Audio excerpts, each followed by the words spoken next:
A $1,000 investment account automatically created the moment a child is born. No paperwork, no complicated setup, just a head start powered by time and compounding.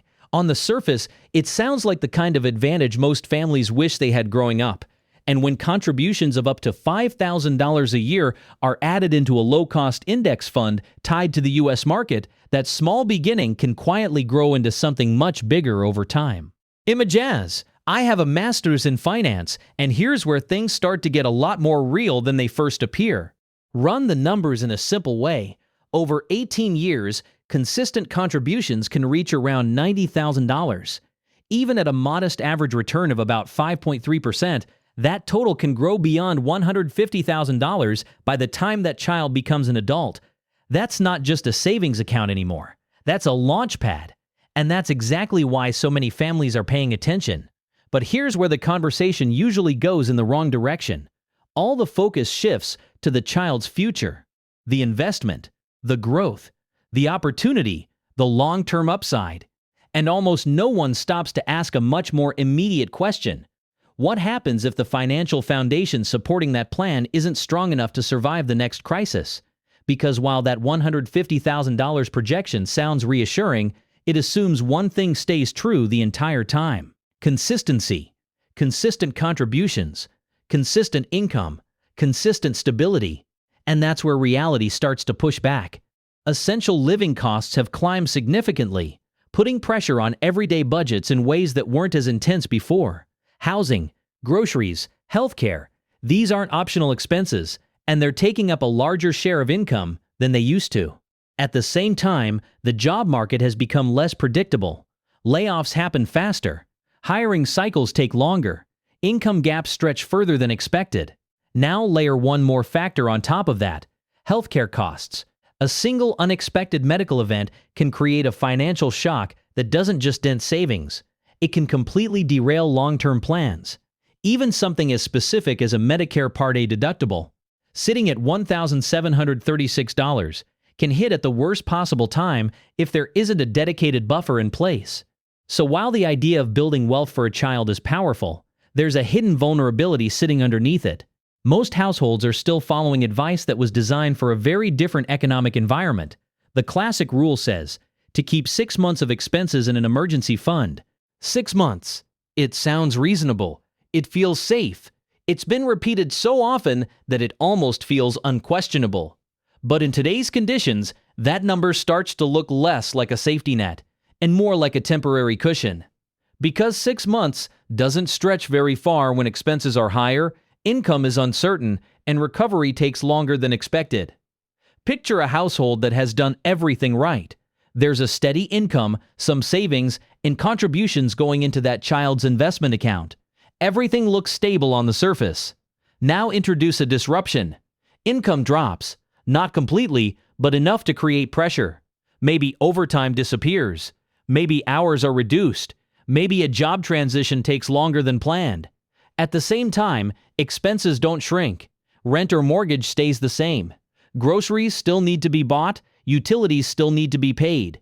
That 6-month emergency fund starts getting used. Month 1 feels manageable. Month 2 requires adjustments. Month 3 starts to feel uncomfortable. By month 4 or 5, decisions become harder. Contributions to the child's account stop. Long-term investing pauses. And by month 6, the focus shifts entirely from building the future to simply getting through the present. That's the moment where the hidden flaw becomes obvious. The system wasn't designed for resilience. It was designed for a shorter, more predictable disruption. And that's why a different approach starts to make more sense. Instead of relying on a single pool of money labeled emergency fund, a layered structure creates a much stronger foundation. Think of it less like one bucket and more like a system with different roles. The first layer is immediate access, around 3 months of expenses sitting in a high-yield savings account. This is the money that handles sudden, short-term disruptions. It's liquid, accessible, and ready to be used without hesitation. The second layer extends that protection. 9 months of expenses placed into a CD ladder. This isn't about instant access, but about controlled availability over time while earning a slightly better return. It stretches the timeline without sacrificing too much flexibility. And then there's a third layer that often gets overlooked entirely: a dedicated health emergency fund, not mixed with general savings, not competing with rent or groceries. Separate. Set aside specifically to handle medical-related costs, including baseline expenses like that $1,736 deductible. Because when health-related costs hit, they tend to arrive without warning and demand immediate attention. Now the structure starts to look different. Instead of a single 6-month buffer that disappears quickly under pressure, there's a system designed to absorb impact in stages. The first layer takes the initial hit. The second layer extends survival time. The third layer protects against a completely different category of risk. And here's where things connect back to that child's investment account. Because the goal isn't just to invest. The goal is to stay invested. That's where most plans fail. Not because the investment itself was bad, but because external pressure forced money to be pulled out at the worst possible time. That's the risk that doesn't get talked about enough. Now bring in another piece from the bigger financial picture. There are new opportunities for households to keep more of what they earn. Certain types of income, like overtime up to specific thresholds, are no longer taxed. Tips up to a certain level receive similar treatment. Child tax credits have been expanded. Standard deductions have increased. All of that translates into something simple: more cash flow. More money staying in the household instead of going out in taxes. And that creates a choice. That extra money can be spent, which often happens by default, or it can be directed into a structure that actually strengthens financial stability. That's where the difference starts to show. Because putting money into an investment account for a child is a long-term decision. But building a system that can survive short-term disruptions is what makes that long-term decision sustainable. Without that stability, even the best investment plan can be interrupted. And once it's interrupted, compounding doesn't work the same way anymore. Time gets lost. Momentum breaks. Recovery becomes harder. So the conversation shifts. It's no longer just about how much can be invested. It becomes about how well the system can protect that investment from being disrupted in the first place. That's where the idea of the stress test starts to matter. Not in a technical or complicated way, but in a practical sense. Take a household's current situation and apply pressure to it. Reduce income by 20%. Not eliminate it. Just reduce it. Then look at the numbers again. Expenses remain largely the same. Income drops. The gap between the two becomes visible immediately. Now the question becomes simple. How long can the current system sustain that gap? With a traditional 6-month emergency fund, the answer might be shorter than expected. But with a layered system, the timeline stretches. And that extended timeline creates something valuable: options. Time to adjust. Time to recover. Time to avoid making decisions that could damage long-term plans. And that's the real advantage. Not just survival, but flexibility. Because when pressure hits, the difference between reacting and responding comes down to how much time is available. The more time available, the better the decisions tend to be. And better decisions protect long-term outcomes. Which brings everything back to where this started. That $1,000 investment account. That potential $150,000 outcome. That vision of giving a child a financial head start. All of that remains powerful. But it becomes even more powerful when it's supported by a system that can actually sustain it through uncertainty. Because building wealth isn't just about growth. It's about durability. And durability comes from structure, not just intention. So now take that same family again, but this time, everything plays out differently. Not because luck suddenly changed, not because income magically went back up overnight, but because the structure underneath their finances was designed to handle pressure before it ever showed up. And this is where the real shift happens, because instead of reacting emotionally to every financial hit, the response becomes controlled, intentional, and most importantly, sustainable over time. The income drops by 20%, and instead of panic setting in, there's already a plan in motion.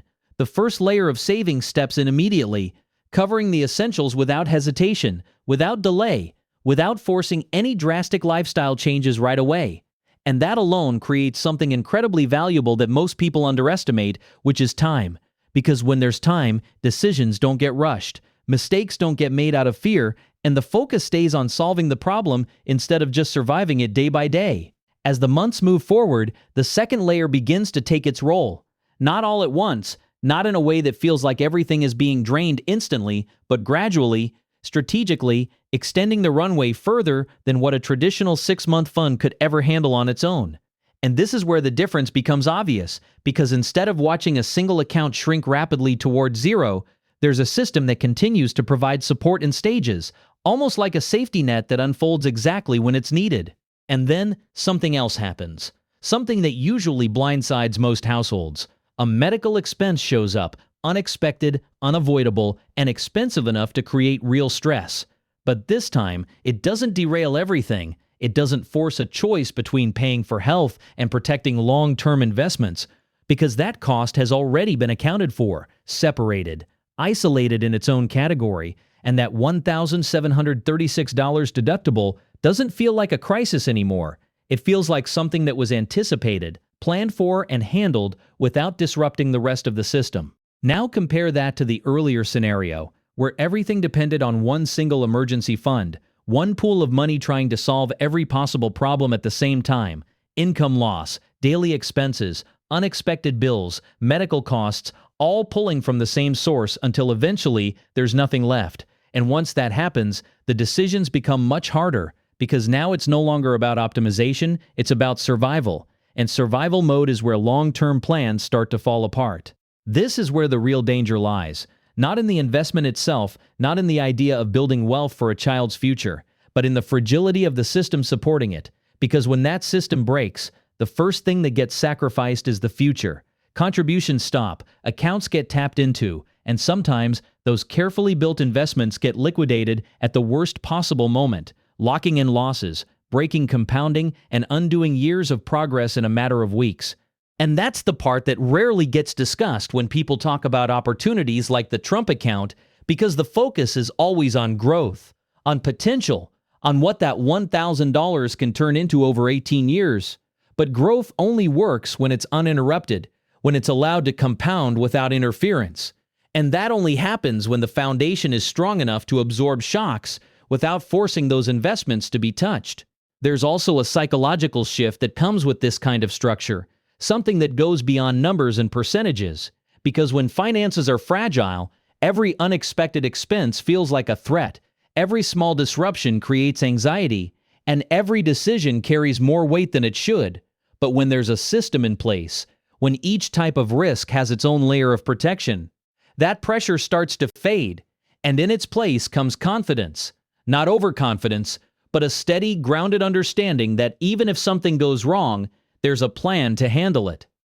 And that confidence changes behavior in subtle but powerful ways. Spending becomes more intentional, saving becomes more consistent, and investing becomes something that continues even during uncertain times. Because it's no longer competing with short-term survival needs, it's protected from them. And that's what allows long-term strategies to actually play out the way they're supposed to. Now bring it back to the bigger picture, because this isn't just about one family or one scenario.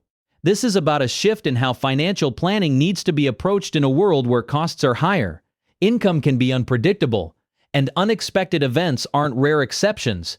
They're part of the reality that needs to be planned for, and sticking to outdated rules like a simple 6-month emergency fund doesn't account for that complexity anymore. The idea isn't to abandon saving or investing, it's to evolve the way those things are structured, to move from a one-size-fits-all approach to something more adaptable, more resilient, something that recognizes that not all financial risks are the same and shouldn't be treated as if they are.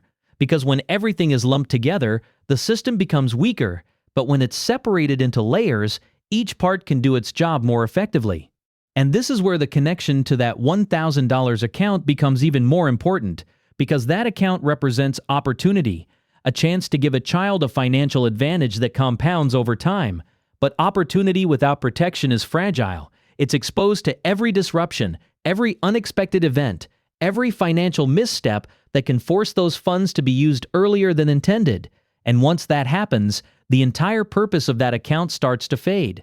On the other hand, when that opportunity is paired with a strong, layered system of protection, something different happens. The investment is no longer vulnerable in the same way. It's shielded from short-term pressures, allowed to grow without interruption, and that's what turns potential into reality. Not just starting early, but staying consistent, staying invested, and allowing time to do its work without interference. Because in the end, the biggest advantage isn't just having access to an account like this, it's having the ability to leave it untouched, to let it grow, to let compounding do what it's designed to do over long periods of time. And that only happens when the rest of the financial structure is strong enough to handle everything else life throws in the way.